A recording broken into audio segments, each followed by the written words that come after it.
에베소서 5장 두 번째 시간입니다. 19절부터 보도록 하겠습니다. 인용한 성경은 한글 킹제임스 성경입니다. 19절 시와 찬송과 영적인 노래들로 너희에게 말하고 너희 마음으로 주께 노래하며 곡조를 만들고 항상 모든 일에 우리 주 예수 그리스도의 이름으로 하나님 곧 아버지께 감사를 드리며 하나님을 두려워함으로 서로 복종하라. 19절 이후의 본문은 교회와 그리스도의 관계를 다루고 있는 중요한 부분입니다. 이것은 남편과 아내의 관계에 비유되고 있습니다. 첫 번째 두 구절 19절과 20절은 성령 충만한 생활을 다루고 있습니다. 시와 찬송과 영적인 노래들을 지어 말하고 이 말씀에는 말하는 것과 노래하는 것 모두가 다 포함이 됩니다. 둘 다 술 취한 것이 아니라 성령 충만해서 나오는 기쁨을 표현하는 것입니다. 본문에서는 이것을 그리스도인에게 권유하고 있습니다.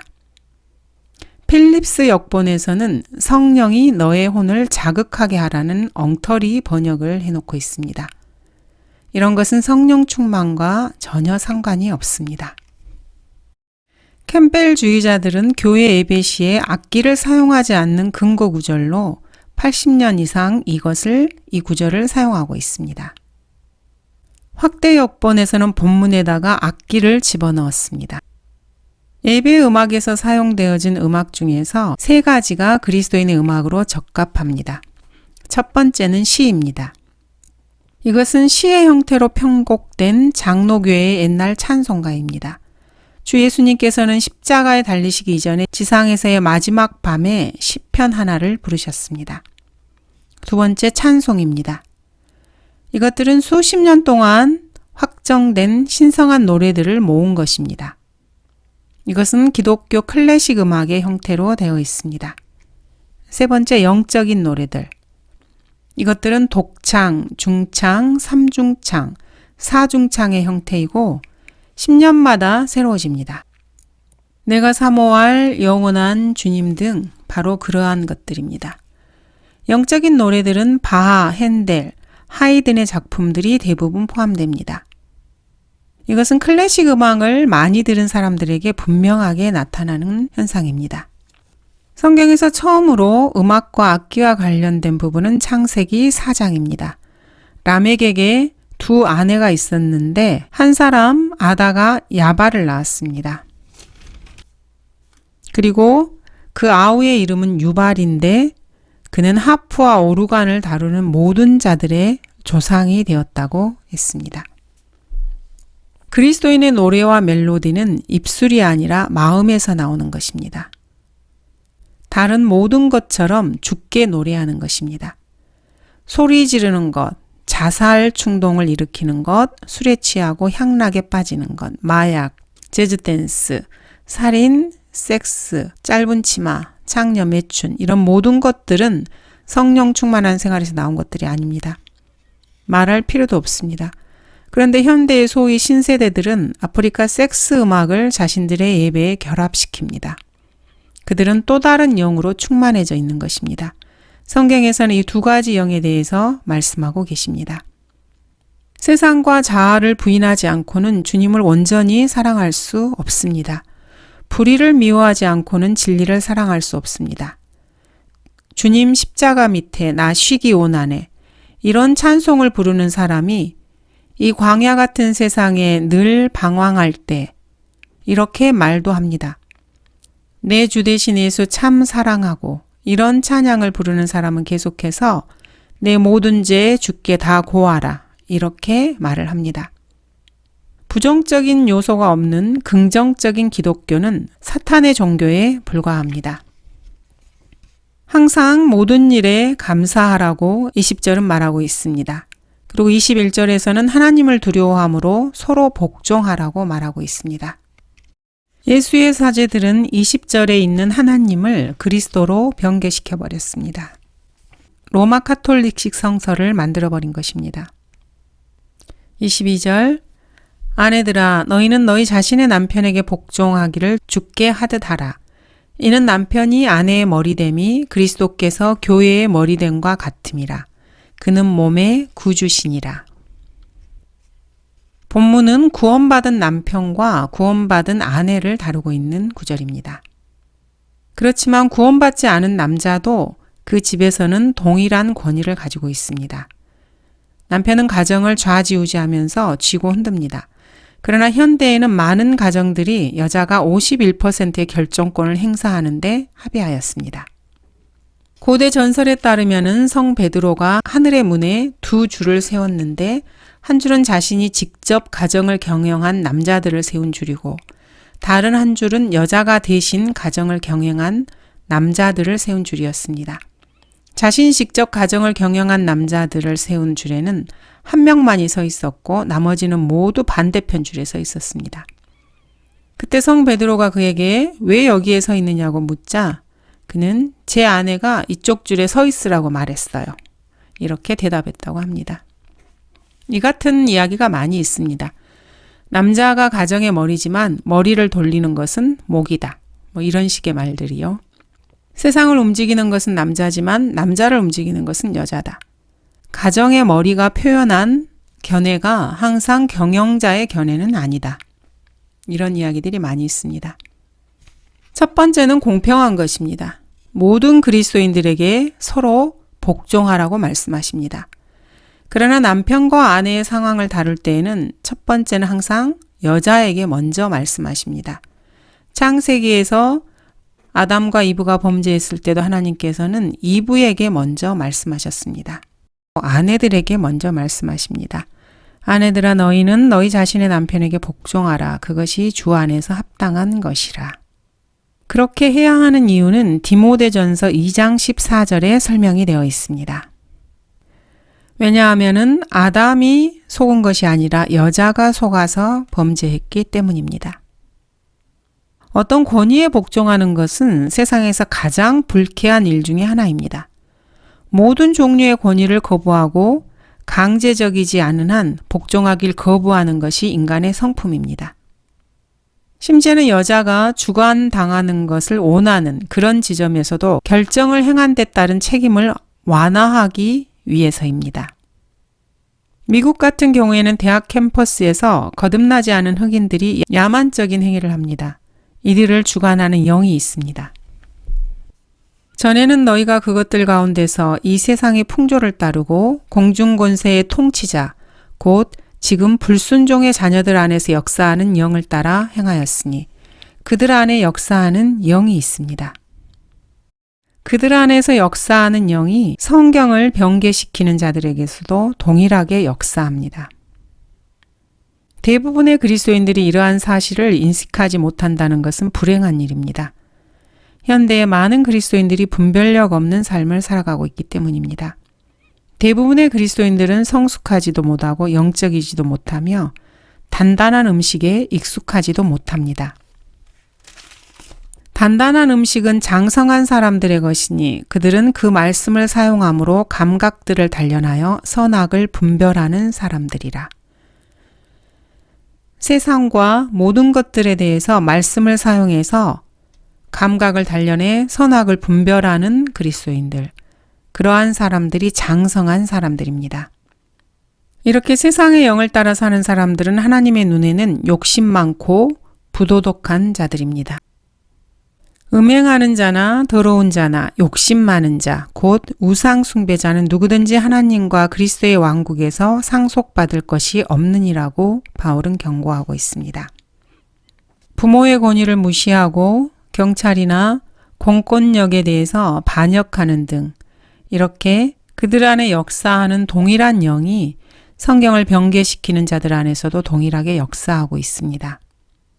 반역이라는 것은 왕의 권위에 대항하는 것입니다. 그 반역의 영이 한글 킹제임스 성경의 권위를 무시하게 만듭니다. 고속도로 순찰을 도는 순찰차에 대해서 품는 동일한 적개심으로 한글 킹제임스 성경의 권위에 대해서 반대하는 것입니다. 아내들 중에서는 자신과 자녀들에 대해서 분별 없고 참을 수 없는 자세를 가진 남편들과 살고 있는 사람들도 있습니다. 심지어 율법도 남편에 대한 그들의 불순종을 묵과할 정도입니다. 어떤 남편들은 주님과 너무나도 달라서 그런 사람들을 보면서 예수 그리스도를 상상하기란 참으로 힘듭니다. 그렇지만 여전히 남편은 아내의 머리라고 말씀하십니다. 이런 남편과 함께 살고 있는 여자는 참고 견디거나 잠시 동안 떨어져 있어야만 합니다. 여자가 설령 떠났다고 해도 재혼하지 말고 지내든지 아니면 남편과 화해하든지 하라. 남편도 자기 아내를 버리지 말라. 아내가 구원받은 사람이라면 아내는 자신이 허용할 수 없는 말과 기질에 대해서 기도하고 복종해야만 합니다. 너희 아내들아 너희 자신의 남편에게 복종하라. 이는 말씀에 순종하지 않는 자들일지라도 아내의 말없는 행실로 인하여 그들을 얻고자 함이니 이는 그들이 두려움 가운데 행하는 너희의 정숙한 행실을 봄이라. 너희는 머리를 닦고 금으로 치장하거나 옷을 입는 외모로 단장하지 말고 오직 마음에 숨겨진 사람을 썩지 아니하는 것 곧 온유하고 고요한 영으로 단장할지니 그것은 하나님 보시기에 매우 값진 것이니라. 만일 남편이 구원받은 그리스도인 여인을 버리거나 이혼 소송을 한다면은 이 그리스도인 아내는 하나님께서 예비하신 구제와 구출을 받은 것입니다. 그러나 하나님께서 이 같은 길들을 열어주시지 않는다면은 그 아내는 죽게 하듯이 복종해야 합니다. 하지만 이것은 수많은 경우에 함이 야펫에게 복종하는 것만큼이나 어려운 일입니다. 그래서 여성 해방은 평등권이나 국제사회주의와 관련되어 있습니다. 사실 잠언 31장의 주제는 여자가 복종하는 것, 그것입니다. 해방된 여자는 잠언 9장 13장에서 잘 묘사되어 있는 여인입니다. 해방된 여인을 성경에서 어떻게 묘사하고 있는지 한번 살펴보도록 하겠습니다. 어리석은 여자는 수다스럽고 우매하여 아무것도 알지 못하고 자기 집 문에 앉으며 성읍의 높은 곳들에 자리 잡고 앉아서 길을 곧장 가는 행인들을 불러 우매한 자는 누구나 이리로 돌이킬지니라 하며 또 명철을 원하는 자에게 말하기를 도둑질한 물이 달고 몰래 먹는 빵이 맛있다 하느니라. 그러나 그는 죽은 자가 거기 있고 그녀의 객들이 지옥의 깊은 곳들에 있는 것을 알지 못하느니라. 성경은 분명하게 분리, 순종, 복종, 영적인 것에 대해 가르치고 있습니다. 그래서 현대 교육의 최고의 목표는 사실 통합, 불순종, 해방, 육신적인 것입니다. 남편이 아내의 머리가 된다고 말씀하십니다. 성경은 이에 대해서 분명하게 제시하고 계십니다. 첫 번째 사람 아담에게는 아내가 있었다. 두 번째, 그녀는 아담의 살과 뼈의 일부였다. 세 번째, 그들은 한 몸이었고 그 한 몸은 남자의 몸이었다. 네 번째, 이것이 최초의 이상적인 혼인이었기 때문에 구원받은 두 사람의 혼인관계를 올바로 보여준다. 다섯 번째, 이것은 또한 그리스도의 몸이 그리스도에 대해 가지는 관계를 보여주고 있으며 그리스도께서 자신의 몸에 대해 가지는 관계를 보여주는 것이다. 여섯 번째, 아담이 자신의 몸을 얻기 위해서 죽은 것처럼 그리스도께서도 그의 몸을 얻기 위해 죽으셨다. 하나님께서 아담을 깊은 잠에 빠지게 하시고 갈빗뼈 하나를 취하셨는데 이 깊은 잠을 잔 것은 사실 아담이 죽은 것입니다. 일곱 번째, 남자는 자신의 아내를 사랑하며 육성하고 아껴야 하는데 이는 아내가 남자의 몸의 일부이기 때문이다. 여덟 번째, 남자의 몸은 깨끗하고 거룩해야 되며 그리스도의 몸도 거룩하고 영광스럽고 점이나 흠이 없어야 합니다. 그리스도는 몸의 머리이며 몸의 구주이십니다. 24절, 그러므로 교회가 그리스도께 복종하듯이 아내들도 자기 남편에게 매사에 그렇게 해야 할지니라. 남편들아 너희는 자기 아내를 사랑하되 그리스도께서 교회를 사랑하셔서 교회를 위하여 자신을 주신 것 같이 하라. 이는 그가 교회를 말씀에 의한 물로 씻어 거룩하게 하시고 깨끗게 하사 자기 앞에 영광스러운 교회로 나타내서 점이나 주름진 것이나 또는 그러한 것들이 없이 거룩하고 흠없게 하려 하심이니라. 교회가 그리스도께 복종하듯이 이렇게 말한 것은 바울이 분명히 이상적인 상태를 말한 것입니다. 불행히도 그리스도의 몸은 지금까지 그 머리에 복종하지 않았습니다. 교회는 아내가 그녀의 남편에게 복종해야 하듯이 그리스도께 복종해야만 합니다.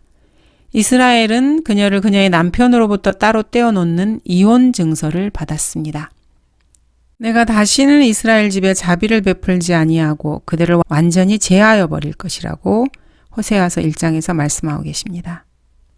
이스라엘이 하나님으로부터 이혼 증서를 받지 않았다면 각 개별적인 성도들은 그리스도의 영적인 몸에 유기체의 지체가 되고 그리스도의 몸인 교회는 이미 몇 세기 전에 하늘로 올라갔을 것입니다.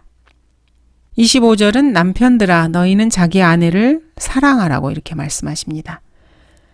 남자 그리스도인은 하나님을 위해 죽을 수 있을 만큼 그분을 사랑해야 하며 그의 형제들을 위해 죽을 수 있을 만큼 형제들을 사랑해야 하고 또 자신의 아내를 위해 죽을 수 있을 만큼 아내를 사랑해야 합니다. 사랑을 위해 죽는 고대의 이야기는 창세기부터 시작해서 전쟁과 전쟁의 소문만큼 오래된 이야기입니다. 여자들은 모두 자신을 위해 죽을 만큼 자신을 사랑하는 남자를 원합니다. 그래서 오늘날 잡지의 주제는 늘 치정에 얽힌 살인입니다. TV 내용의 90% 이상이 이러한 내용으로 가득 차 있습니다. 그리스도께서 교회를 사랑하셔서 교회를 위하여 자신을 주신 것 같이 하라고 말씀하십니다. 이 말씀은 지역교회와 그의 몸인 교회에 대한 문제를 명백하게 해결해 주고 있습니다. 그리스도께서 지역교회를 위해 죽으셨다. 이런 말은 사실 무의미한 말입니다. 지역교회에는 구원받지 않은 교회 회원들을 포함하고 있습니다. 첫 번째 신약교회에는 마귀가 총무, 회계원으로 함께 포함되어 있었습니다. 그리스도께서 구원받지 않은 사람들을 위해서도 죽으셨다고 말한다면은 25절에서 시작되는 문장에 대해서 기본적인 인식도 제대로 못하고 있는 것입니다. 그리스도께서 죄인들을 위해 죽으셨다는 것을 우리는 다 알고 있습니다. 하나님께서 그리스도의 몸의 지체들만이 아닌 세상을 위해 그분을 주셨다는 것도 잘 알고 있습니다. 그리스도께서 교회를 사랑하셔서 교회를 위하여 자신을 주셨다는 이 말씀은 요한복음 13장과 잘 어울립니다. 거기서 예수님께서는 제자들의 발을 씻기심으로 자신의 겸손을 보여주셨습니다. 그리고 멸망의 아들인 유다 이스카리옷의 정체를 드러내 주셨습니다. 발을 씻기시는 그 장면을 볼 때 그리스도께서는 자신의 모든 제자들을 사랑하셨습니다. 그러나 특별한 방법으로 사랑하는 제자가 있었습니다. 이 제자에게는 사랑하는 제자, 즉 사랑하는 제자라는 그런 수식어가 붙어 있습니다. 주님께서는 요한을 가장 사랑하셨습니다. 이것은 요한을 그리스도의 몸의 모형인 교회의 모형으로 볼 수 있는 분명한 이유가 됩니다. 그런데 칼빈은 본문을 볼 때마다 이런 식으로 생각합니다. 하나님께서 이방의 택함받은 자들을 이처럼 사랑하셔서 그의 독생자를 주셨으니 이는 그를 믿는 이방의 택함받은 자들은 누구든지 이런 식입니다. 하지만 하나님은 결코 그렇게 말씀하신 적이 없습니다. 말씀에 의한 물로 교회를 깨끗하게 씻었다고 말씀하십니다. 주석가들 중에서는 교회 회원이 침례탕에서 침례를 받을 때 교회가 깨끗해진다. 이런 식으로 설명하는 사람도 있습니다. 그리스도의 몸을 물침례로 깨끗하게 하고 물침례는 그 허물들을 제거할 것이라는 약속을 하셨다. 이런 식으로 주석을 달아놓은 사람들도 있습니다. 참으로 어리석은 행렬들입니다. 이들의 주장과는 달리 에베소서 5장 그 어디에도 침례란 단어는 등장하지 않습니다. 27절에서는 자기 앞에 영광스러운 교회로 나타내서 점이나 주름진 것이나 또한 그러한 것들이 없이 거룩하고 흠없게 하려 하신다고 말씀하십니다. 성경대로 믿는 사람들이라면 이처럼 로마 카톨릭과 그리스도의 교회, 즉 캠벨주의자들이 섞어놓은 그런 사사로운 해석을 결코 수용하지 않습니다. 본문에서 물로 씻는 것은 단지 교회를 거룩하게 하고 깨끗게 하려는 것이 아니라 점이나 주름진 것이나 또는 그러한 것들이 없이 거룩하고 흠없게 하려는 것입니다. 세례든 침례든 물침례는 결코 물침례를 받는 대상을 흠없게 하지 못합니다. 신학대학을 졸업하고 수십 년간 교육을 받고 히브리어나 헬라어 박사학위를 갖고 있다는 이유로 이렇게 사사로운 해석을 따른다면 그런 사람은 어리석은 사람으로 속을 뿐입니다. 일단 한번 속게 되면 혼란과 문제들만 줄을 이어서 떠안게 됩니다. 명확하고 분명하게 진리를 제시하시는 하나님의 말씀으로 돌아와야만 합니다. 본문에서는 결코 물침례를 언급하고 있지 않습니다. 학자들은 물이라는 단어가 나올 때마다 그것을 침례라고 억지 주장을 합니다. 반대로 침례란 단어가 나올 때에도 물이란 단어를 집어넣으려고 애를 씁니다. 그러나 침례는 물에 잠기는 물침례에도 여러 가지 침례가 있습니다. 이들에게는 물침례 집착증이 있는 것 같습니다. 이들에게 경고할 목적으로 불리는 그런 노래가 있습니다. 그에게 귀 기울이지 말게나 그는 마귀지 사람이 아니라네. 그는 물과 함께 불타는 모래를 뿌리는 거라네. 차가운 물과 함께. 이런 노래가 있습니다. 그리스도께서 교회를 위하여 자신을 주셨으며 그래서 다른 사람이 아닌 그분만이 교회를 사역할 수 있게 하셨습니다. 보아스가 룻을 산 것처럼 교회를 사고 값을 지불하셨다는 사실에서부터 교회를 거룩하게 하고 깨끗게 하시는 그분의 능력이 나오는 것입니다. 성령께서는 사다, 값을 주고 사다라는 단어를 성경에 보존하셨습니다. 룻기에서도 마찬가지고 에베소서에서도 마찬가지입니다.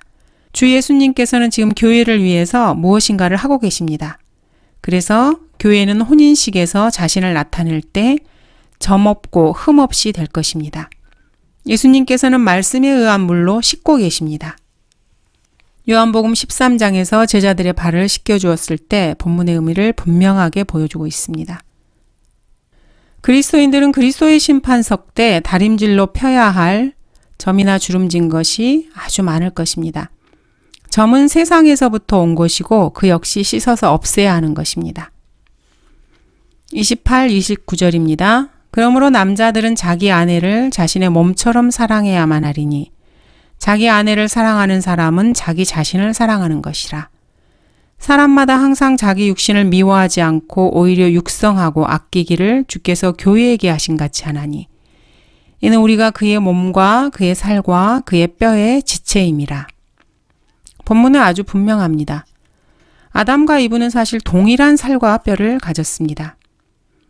이들은 창세기 3장 7절, 즉 범죄하기 이전에는 피가 없었습니다. 그리스도께서도 무덤에서 부활하셨을 때 살과 뼈는 있었지만 피는 이미 다 썩고 없는 상태였습니다. 남편과 아내도 떨어져 있지만 동일한 살과 뼈를 가지고 있으며 그래서 이것은 신비입니다. 우주의 맨 끝에 있는 지구에 사는 그리스도인이 현재 태양계에서 5억 강년 이상 떨어져 있는 곳에 앉아 계신 부활하신 구주와 하나라는 것을 완벽하게 보여주는 그림입니다. 그래서 이것은 위대한 신비입니다. 본문에서 말씀하시는 신비는 유대인과 이방인이 한 몸 안에 있게 될 것이라는 그런 말이 아닙니다. 본문에서 말씀하시는 신비는 어떻게 해서 두 사람이 수억 강년이 넘게 떨어져 있으면서 둘이 다 같은 살과 뼈를 공유할 수 있는가? 참으로 신비롭다. 이런 것입니다. 성경을 주의 깊게 읽어본 사람이라면 바울이 여기서 극단적 세대주의를 반박하고 있다는 것도 아울러 알 수 있을 것입니다. 바울은 그리스도와 그 교회에 관하여 말하노라 이렇게 말하고 있습니다. 이것은 그리스도의 몸이 그분의 죽음으로부터 시작되었다는 것을 가리키는 것입니다. 32절은 이것은 위대한 신비라 그러나 나는 그리스도와 그 교회에 관하여 말하노라고 말하고 있습니다. 이 비밀은 위대하도다. 나는 그리스도와 그의 교회에 관한 비밀을 의미한다. 이렇게 바울은 말하고 있는 것입니다. 이것은 위대한 신비라. 여기서 이것은 31절입니다. 이런 까닭에 남자가 자기 아버지와 어머니를 떠나 자기 아내와 결합하여 그 둘이 한 몸이 될지니라. 이 구절을 가리키는 것입니다. 33절 그러므로 너희도 각기 자기 아내를 자신처럼 사랑하고 또 아내도 그 남편을 경외하라. 본문은 다시 31절로 남자와 여자가 한 몸이 되는 것으로 돌아갑니다. 바울은 교리적으로 그리스도의 몸이 그리스도께 살과 뼈로 결합되어 있다고 말하면서도 이 육성하고 아끼는 것이 여전히 모든 구원받은 남편과 아내에게 적용될 수 있다는 것을 보여주고 있습니다. 남편이 아내를 사랑하듯이 아내도 자기 남편을 사랑하라고 말합니다. 또 아내도 그 남편을 경외하라.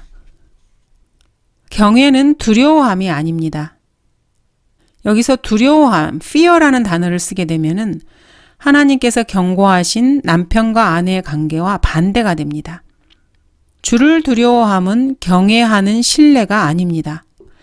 이는 이 두 단어가 서로 대조적으로 쓰이고 있기 때문입니다. 아내들은 남편을 경외해야 하지만 남편을 두려워해서는 안 됩니다. 경외할 때 두려워해서는 안 됩니다. 30절에서 그의 살과 그의 뼈에라는 말을 삭제한 성경이 있습니다. 한글 개혁판에서는 우리는 그 몸의 지체임이라 이렇게 해놓았습니다. 성경에서 물론 이 부분을 처음으로 삭제한 사람은 오리겐이었습니다. 감사합니다.